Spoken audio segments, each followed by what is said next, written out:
السلام علیکم ورحمۃ اللہ وبرکاتہ۔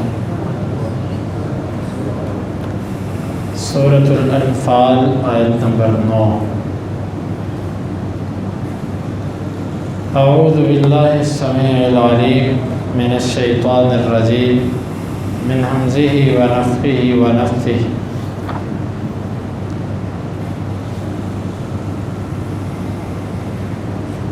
سورۃ الانفال آیت نمبر 11۔ اذ جب یغشیکم وہ ڈھانپ رہا تھا تم کو النعاس اونگ کے ساتھ امانتاً امن کے لیے منہ اس چیز سے وَيُنَزِّلُ منہ اپنی طرف سے وَيُنَزِّلُ اور وہ نازل کر رہا تھا علیکم تم پر من السماء آسمان سے ماء پانی لیطہرکم تاکہ وہ تمہیں پاک کر دے بہی اس پانی کے ذریعے وَيُذْهِبَ اور وہ لے جائے عنکم تم سے رجزا گندگی الشیطان شیطان کی وَلِيَرْبِطَ اور تاکہ وہ مضبوط کر دے باندھ دے علی پر قلوبکم تمہارے دلوں وَيُثَبِّتَ اور وہ مضبوط کر دے بہی اس کے ذریعے الاقدام قدموں کو۔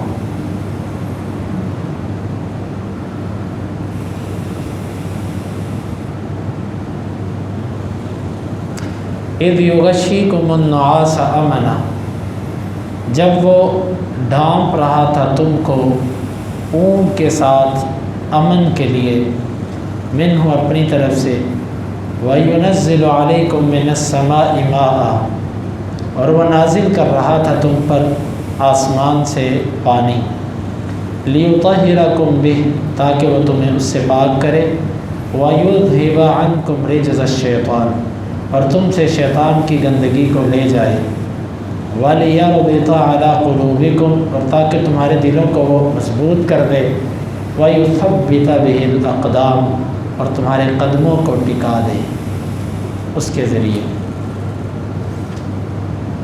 اس آیت مبارکہ میں اللہ تعالیٰ نے اپنے مختلف انعامات کا ذکر کیا۔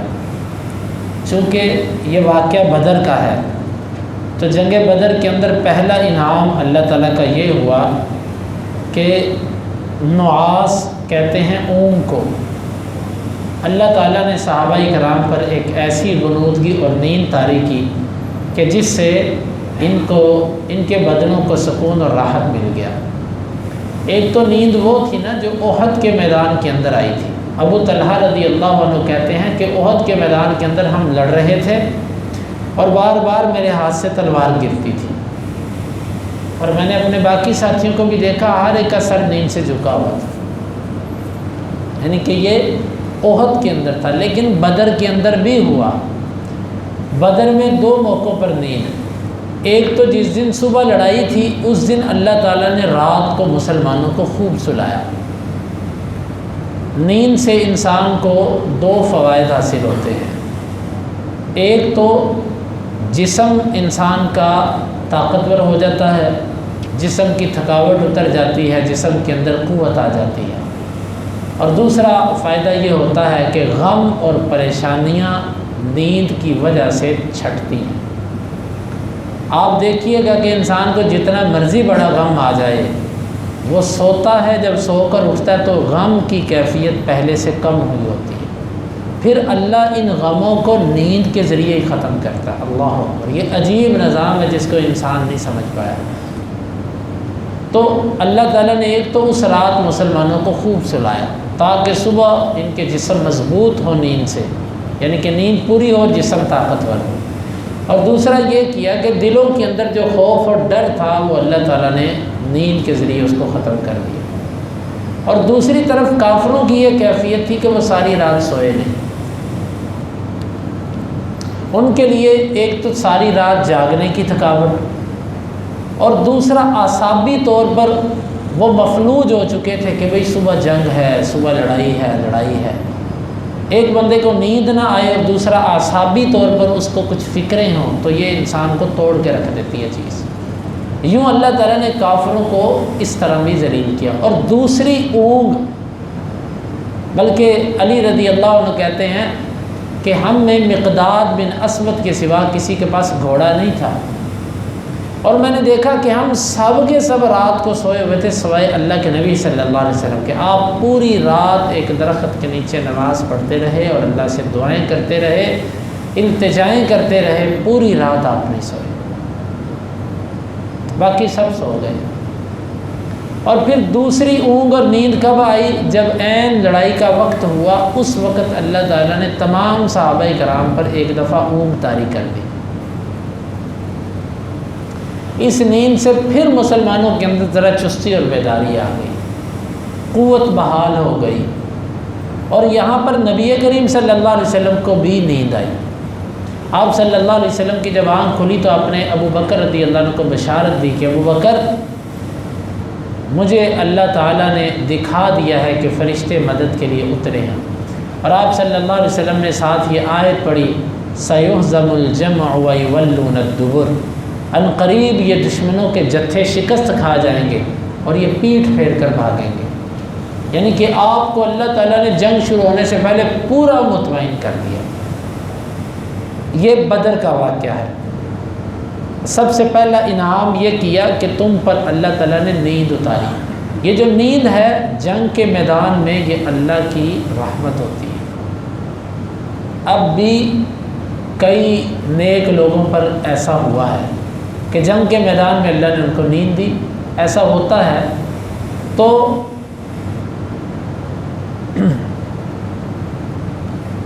البتہ نماز کے اندر نیند یا کسی خیر کے کام میں نیند جو آپ کو خیر سے محروم کر دے، یہ اللہ کی رحمت نہیں ہے۔ جنگ کے میدان میں نیند اللہ کی رحمت ہے، لیکن نماز میں، سبق کے وقت اور اس طرح کے معاملات کے اندر جو نیند آتی ہے، یہ شیطان اس میں اس کا کردار ہوتا ہے، یہ اللہ کی رحمت نہیں ہوتی۔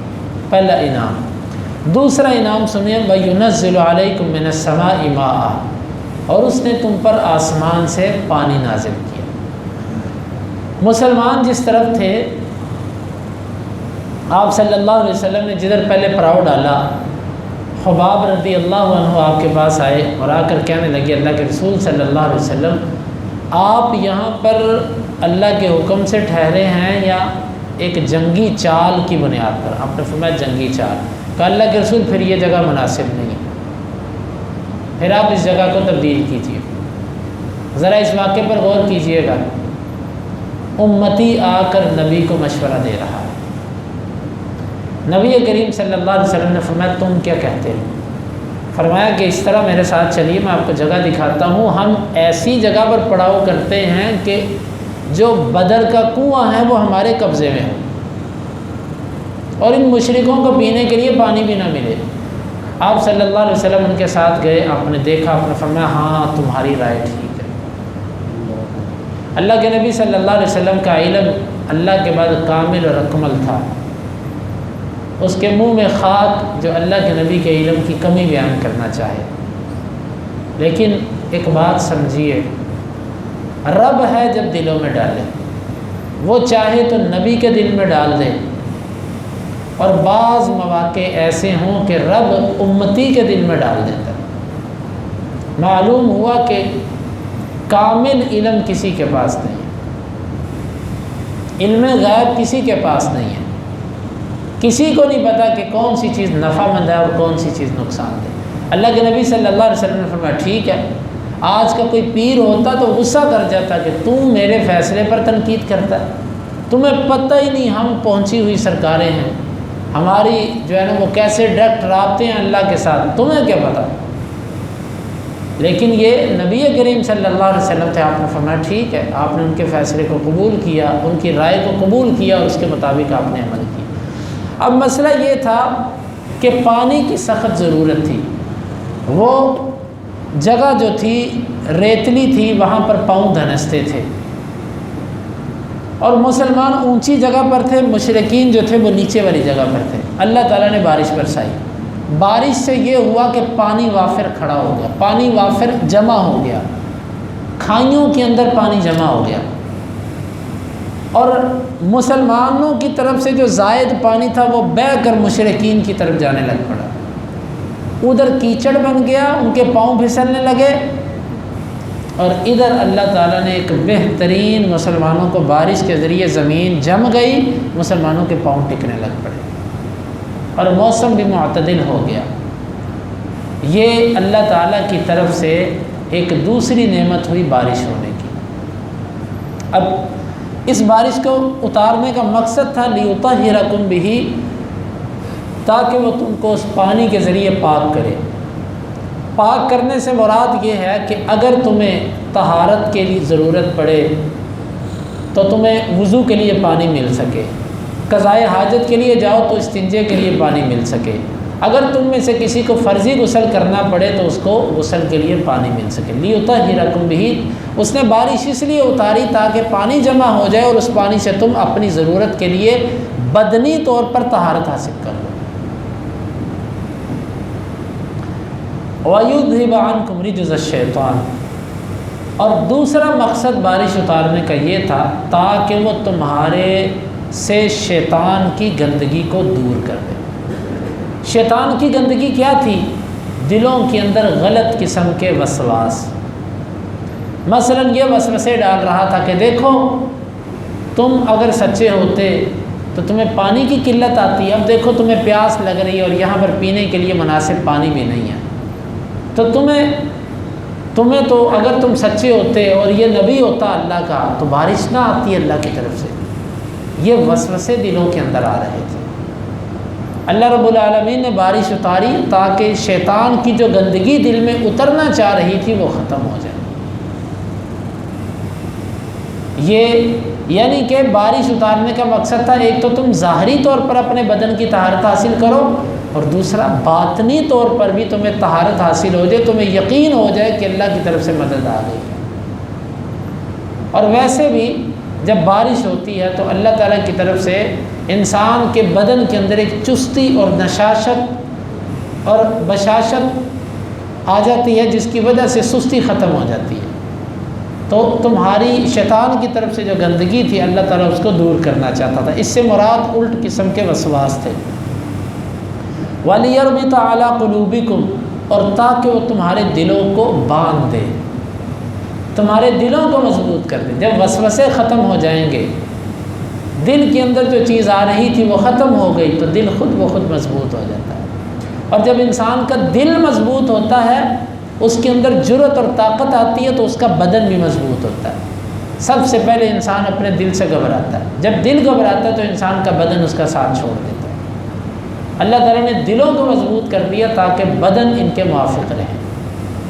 اور آگے فرمایا وَيُثَبِّتَ بِهِ الْأَقْدَامَ، یہ جگہ درست نہیں تھی، بارش اس لیے برسائی تاکہ اس ریت پر تمہارے پاؤں اچھی طرح جم سکیں، تمہارے پاؤں ٹک سکیں، تمہیں مشکلات نہ آئیں. تو آگے بھی اللہ تعالیٰ نے اگلی آیت میں بھی اپنے انعامات ہی کا ذکر کیا. تو اس آیت میں اللہ تعالیٰ نے جنگ بدر کے اندر ہونے والے انعامات کا ذکر کیا. اللہ رب العالمین سے دعا ہے کہ اللہ تعالیٰ ہمیں ان آیات کو سمجھنے کی اور عمل کی توفیق عطا فرمائے.